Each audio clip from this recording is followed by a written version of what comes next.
श्री राम, जय माता की। पूजा करते वक्त माँ दुर्गा की पूजा करती हूँ तो झटके बहुत लगते हैं शरीर पे, ऐसे इस प्रकार से झटके लगते हैं, उबासियाँ छूटने लग जाती हैं, शरीर के रोंगटे खड़े होने लग जाते हैं, और कई बार तो ऐसा भी होता है कि रोना भी निकल आता है। क्या कारण है गुरुजी, क्यों ऐसा हो रहा है? पहले ऐसा मेरे साथ नहीं होता था, अब कुछ समय से मेरे साथ अजीब और गरीब घटनाएं इस प्रकार की होने लग गई हैं। तो ये अजीब गरीब जो घटनाएं आपके साथ हो रही है ना राजे, ये क्या है? शक्ति का संकेत है। और अगर आप इस वीडियो को पूरा ध्यान से देखोगे तो सारी बातें आपको समझ में आ जाएगी। अगर आप माँ दुर्गा के भक्त हो, माँ कालका के भक्त हो, तो चैनल को सब्सक्राइब कीजिए और 10 लोगों तक ये वीडियो जरूर शेयर करना। तो क्या होता है कि जब कभी भी हम अपनी देविक शक्ति की पूजा करते हैं, अपनी माँ दुर्गा की पूजा करते हैं, शरीर पर एक तरंग आती है। मान लीजिए मंत्र का जाप हम कर रहे हैं, ओम दुर्गाए नमः, अब वाइब्रेशन उत्पन्न होती है। जब लगातार कोई भी मंत्र हम करने लग जाते हैं तो इस प्रकार से हमारा एक ऑरा क्रिएट होने लग जाता है, शरीर के इर्द गिर्द एक शक्ति का वास उत्पन्न होने लग जाता है, जिससे हमारे शरीर में अलग अलग प्रकार की अनुभूतियाँ होने लग जाती हैं। जैसे कईयों को उबासी आना, आप मंत्र का जाप कर रहे हो, ओम हम हनुमते नमः, ओम दुम दुर्गाए नमः, लगातार आप जाप कर रहे हो, करते करते करते करते काफ़ी समय व्यतीत हो चुका है। घर के अंदर अगर कोई नेगेटिविटी रह रही होगी तो वो तो पहले तो छोड़ के भागेगी। दूसरा, आपके शरीर के अंदर ऊर्जा का वास आने लग गया है। जब लगातार शक्ति का आह्वान किया जाता है, लगातार उनके मंत्रों का गुणगान किया जाता है, तो शरीर के ऊपर एक ऊर्जा का वास होता है। अब वो ऊर्जा आ कैसे रही है, तो ये तो हमें संकेत ही बताएंगे ना। संकेत कैसे होंगे? पूजा मंत्र जाप करते करते आपकी उबासियाँ छूट जाती हैं, और ये उबासियाँ जो है ना लंबी लंबी खींचती हैं, पूरी लंबी लंबी पूजा करते वक्त लंबी लंबी उबासियाँ खींचती हैं, और जिसके कारण आंखों से आंसू भी आने लग जाते हैं। माँ के प्रति स्नेह उत्पन्न होता है पूजा के दौरान। क्यों नहीं होगा? लगातार जाप भी तो कर रहे हो, लगातार जाप कर रहे हो, या कोई पाठ आप करते हो, आप पाठ करते करते भी कई भक्त ऐसे हैं जो रोने लग जाते हैं। फिर उनको ना बाद में एक अजीब लगता है कि मैं पता नहीं क्यों रो रहा था, किस कारण रो रहा था। जिससे क्या होता है, हमारे परिवार में भी अगर कोई भक्ति पूजा पाठ किसी ने की हुई होती है तो वो शक्ति भी शरीर पर आती है। मान लीजिए आपके परिवार के अंदर माँ दुर्गा का कोई भक्त था, और माँ दुर्गा का कोई भक्त था, और लगातार आप माँ दुर्गा की पूजा अपने घर में कर रहे हो, और माँ दुर्गा की पूजा करते करते अब वो आप जो पूजा कर रहे हो वो शक्ति भी आपको चुनेगी, और वो शरीर पर आती है। उसकी व्याकुलता के कारण आंखों में आंसू उत्पन्न हो जाते हैं। पहला पॉइंट तो ये भी हो सकता है, उसकी व्याकुलता के कारण आंखों में आंसू उत्पन्न होते हैं। दूसरा ये पॉइंट होता है कि हमारे जब अधिक से ज़्यादा जब हम पूजा करते हैं तो हमें प्रेम हो जाता है। जब कहते हैं ना, जब किसी से प्रेम होता है तो दर्द भी होता है। वो दर्द कैसा होता है? उससे बिछड़ने का डर लगता है, माँ को पाने की इच्छा रहती है। ये जो प्रेम है ना, असली वाला है।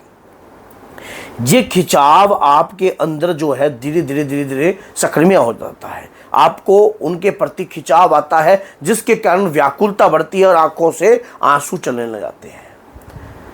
उन्हें झप्पी पाने का मन करता है, अपने साथ रखने का मन करता है, उनके साथ जाने का मन करता है, उन्हें पाने की व्याकुलता इच्छा उत्पन्न होती है शरीर पे। और ऐसा भी होता है कि पूजा के दौरान जब हमारे रोंगटे खड़े होते हैं, तो एक बात याद रखना कि मंत्र की शक्ति या पाठ की शक्ति का प्रताप तो आता ही है बॉडी के ऊपर। जब कोई पूजा पाठ हम करते हैं, मंत्र का गुणगान करते हैं या पाठ करते हैं, लगातार करते हैं, हमारे शरीर पर एक अलग सा तेज उत्पन्न होता है, और वो तेज हमें दिखाई तो ना दे रहा है, वो तेज हमें दिखाई नहीं दे रहा है, लेकिन वो तेज का एहसास हमें ज़रूर होता है कि कोई तेज हमारे शरीर पर आ रहा है। और जैसे ही माँ दुर्गा का आप जिक्र करने लग जाते हो, या कहीं भी उनके नाम का चर्चा करते हो या बात करते हो, तो आपके रोंगटे खड़े होते हैं। ये जो रोंगटे खड़े हो रहे हैं ना, ये रोंगटे खड़े होने वाली जो बात है, ये ऊर्जा के आने के संकेत हैं। आपकी बॉडी पर ऊर्जा आ रही है। ऑलमोस्ट ये जो लक्षण जो आपके साथ हो रहे हैं, ये सारे के सारे पॉजिटिव हैं, सारे के सारे जो हैं आपके हित में हैं। अब ऐसी स्थिति में हमें क्या किया जा सकता है? अगर ऐसे संकेत हमें प्राप्त होते हैं, उसके बाद क्या करना चाहिए? ताकि कई लोग तो ऐसा होता है, अपने जब ये इस प्रकार का ओरा क्रिएट हो रहा होता है तो अपने ओरे को मलिन कर देते हैं, अपने ओरे को मैला कर देते हैं और ऐसी अपने आभा मंडल में सुराख कर देते हैं। और उसके दौरान जो है सुराख कैसे हो जाता है, इसके लिए मैंने वीडियो जो है डिटेल से बाबा के प्यारे चैनल और माँ के प्यारे चैनल पर, दोनों पर मैंने बना रखी है कि किस प्रकार से करते हैं। हमें ऐसी स्थिति में अपनी माला जाप जो हम कर रहे हैं वो कंटिन्यू रखनी चाहिए, कंटिन्यू रखनी चाहिए। अब जब ये स्थिति हमारे साथ होने लग जाती है ना, तब हमें उनका दशांशिक हवन कर देना चाहिए। मान लीजिए आप कोई पाठ कर रहे हो, दुर्गा सप्तशती का पाठ कर रही हो, तो आप महीने में 1/14 पर या 1 अष्टमी पर आप माँ का हवन रख लीजिए।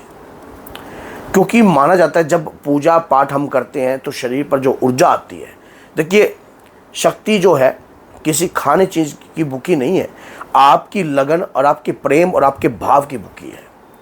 माँ की पूजा कर रहे हो, यक्षिनियाँ योगनियाँ आपके शरीर पर आएंगी और उस दौरान जब आप हवन करोगे, जब आप माँ जिस मंत्र का जाप कर रहे हो या दुर्गा सप्तशती का पाठ कर रहे हो, तो आप जब हवन करोगे, पंचमेवाओं से जब हवन करोगे, शक्तियाँ उसे ग्रहण करेंगी गाय के देसी घी के द्वारा, तो उस दौरान आपकी शक्तियों को बल प्रदान होता है। जब शक्तियों को बल प्रदान होता है तो उसी प्रकार से वो आपके प्रति कार्य भी करती हैं, फिर आपको बॉडी पर पूर्ण रूप से एहसास होता है। अब कई लोग इसी चीज़ में ऐसे गलती कर देते हैं, क्या करते हैं, वो जाप तो करते हैं, पूजा करते हैं, पाठ करते हैं, लेकिन इस प्रकार का कार्य नहीं करते हैं।